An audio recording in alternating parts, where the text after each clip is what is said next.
Hello friends, welcome to my videos. ഞങ്ങൾ ഇന്നുള്ളത് ഒരു ലാവൻഡർ ഫീൽഡിലാണ്. ഇതും ഓക്ലൻഡിൽ തന്നെയാണുള്ളത്. ഞങ്ങൾ താമസിക്കുന്ന സ്ഥലത്ത് നിന്ന് ഒരു ½ ഡിഫറൻസിലാണ് ഇതുള്ളത്. ഇതൊരു സമ്മർ ഡേയിൽ ഈ ലാവൻഡേഴ്സ് പൂക്കുന്ന സമയത്ത് ഞങ്ങൾ വിസിറ്റ് ചെയ്തപ്പോൾ എടുത്തതാണ്. നല്ലൊരു എക്സ്പീരിയൻസ് ആയിരുന്നു. ഫസ്റ്റ് ടൈമാണ് ലാവൻഡർ കാണുന്നത്. അതിൻ്റെ ഒരു എക്സൈറ്റ്മെൻറ്റ് ഉണ്ടായിരുന്നു. കുഞ്ഞ് ഒരുപാട് എൻജോയ് ചെയ്തിട്ടുണ്ടായിരുന്നു. നമുക്ക് ഇവിടുന്ന് ഫ്രീ ആയിട്ട്, നമ്മൾ കയറുന്നതിന് മുമ്പ് ടിക്കറ്റ് എടുക്കണം. അതുപോലെ തന്നെ ഫ്രീ ആയിട്ട് 2 ബാഗ് തരും. ആ ബാഗ് ഫുള്ളായിട്ട് നമുക്ക് ലാവൻഡർ ഫ്ലവേഴ്സ് പ്ലക്ക് ചെയ്തെടുത്തിട്ട് കൊണ്ടുവരാനായിട്ട് പറ്റും. പിന്നെ നമുക്ക് ഇൻട്രസ്റ്റഡ് ആണെങ്കിൽ ആ ഫ്ലവർ അവിടെ കൊടുത്തു കഴിഞ്ഞാൽ അവർ നമുക്ക് ഓയിൽ ഉണ്ടാക്കി തരും. That oil was like A perfume എന്ന് വേണമെങ്കിൽ നമുക്ക് പറയാനായിട്ട് പറ്റും. അത്രയ്ക്ക് സ്മെല്ലിയാണ്. നമുക്ക് വീട്ടിലൊക്കെ കൊണ്ടുവച്ച് കഴിഞ്ഞാൽ ആ റൂം മൊത്തം അതിൻ്റെ ഫ്രാഗ്രൻസ് ഉണ്ടായിരിക്കും. അതുപോലെ തന്നെ ഞങ്ങൾ കുറേ വീഡിയോസും ഫോട്ടോസും ഒക്കെ അവിടെ എടുത്തു. വൺസ് ഇൻ എ വൈൽ എന്ന് പറയുന്ന പോലെ നമുക്ക് എപ്പോഴും പോയി വിസിറ്റ് ചെയ്യാൻ പറ്റില്ലല്ലോ ലാവൻഡർ ഫീൽഡ്.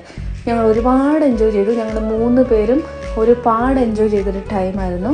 ഇതുപോലത്തെ വീഡിയോയുമായി പിന്നെ കാണാം. ടാറ്റാ, ബൈ.